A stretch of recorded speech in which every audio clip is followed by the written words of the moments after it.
अस्सलाम वालेकुम मियाँ साहब।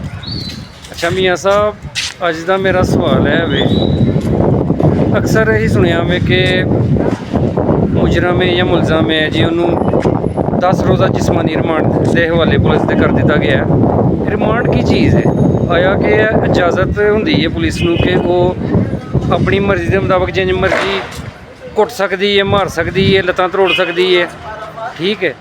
रिमांड की यही डेफिनेशन है या अंसर साहब बड़ा अच्छा सवाल है तुहाडा कि जिहड़ा ए फिजिकल रिमांड हुंदा वे मतलब जिस्मानी रिमांड ए की हुंदा वे आया कि पुलिस नूं परमिशन मिल जाती है कि वो जिहड़ा खैर उदों तक तो मुलजम ही हुंदा वे, मुजरम नहीं हुंदा क्योंकि उसदा ट्रायल चलना हुंदा वे, उस तो बाद उन्हें मुजरम डिकलेयर हुंदा वे। उन्होंने मारन की इजाजत मिल जाती है पुलिस नूं अगर जज साहब जिहड़ा ना फिजिकल रिमांड फिजिकल रिमांड जिहड़ा वे वो मिल जाए, ग्रांट हो जाए पुलिस नूं ते पुलिस नूं आया कि मारन की इजाजत मिल जाती है। तुहाडे बकोल कि इस तरह में बिल्कुल इस तरह नहीं हुंदा।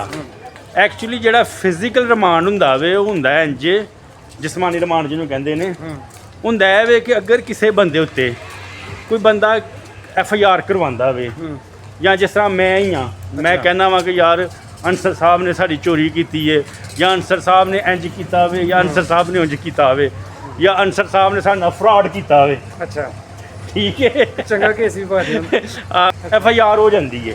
हुण पुलिस तुहानूं फड़ के लै जाती है। अच्छा हुण पुलिस जो फड़दी है ना कानूनी तौर पर हुंदा है वे कितने जल्दी कितने वाक करनी वापस ओके। अच्छा पुलिस ने की करना हुंदा वे कि पुलिस ने मुलजम नूं 24 घंटिਆਂ ਦੇ ਵਿੱਚ जज साहब के सामने पेश करना वे तो जज साहब नूं रिक्वेस्ट करनी है, डिमांड करनी है फिजिकल रिमांड की। अच्छा कि जज साहब सानू जिस्मानी रिमांड दो, मतलब इस बंदे का जिहड़ा बॉडी है वो सानू पोजैशन दवो ओहदी, समझ आई कि नहीं। जिस्मानी रिमांड मतलब कि इसकी पोजैशन सानू दी जाए।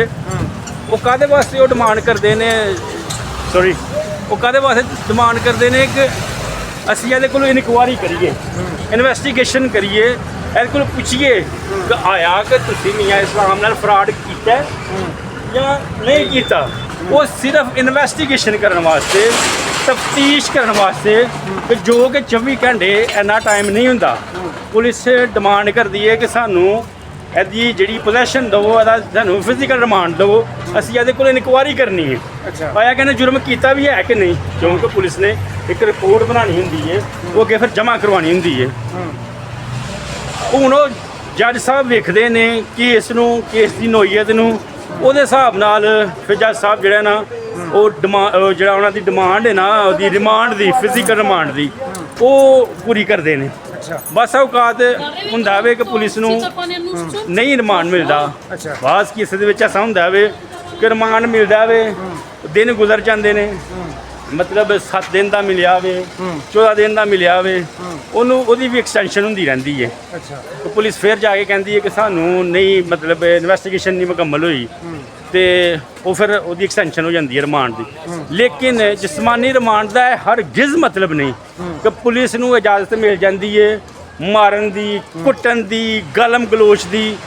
कानून दे विच ऐसी कोई शिक नहीं ना। पुलिस आर्डीनेंस से शायद 2001 ने गालबन भावें वो भी पढ़ लिया जाए या पूरा लॉ तुसीं पढ़ ले, किते एक ऐसी जगह ते नहीं लिखा कि पुलिस तुहाडे नाल बदतमीजी भी कर सकती है। सही मारना कुटना ठुड्डे मुक्के ते दूर की गल, पुलिस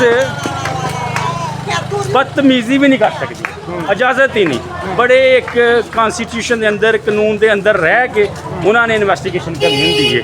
जिस्मानी रिमांड का सिर्फ है मकसद हुंदा वे कि पुलिस रिक्वेस्ट करती है जज साहब के सामने जाके कि सानू इसदा फिजिकली पोजैशन दी जाए ताकि असीं इन्वेस्टिगेट करिए आया कि जुर्म होया दा इन्हें कीता दा ਇਹਦਾ ਕਿੰਨਾ ਕੁ ਕਿਰਦਾਰ ਹੈ ਵਿੱਚ। सही ठीक हो गया। ਮੈਨੂੰ उम्मीद है अंसर साहब ਤੁਹਾਨੂੰ भी समझ चल गई होएगी ते मियाँ साहब ਨੂੰ भी समझ चल गई होएगी।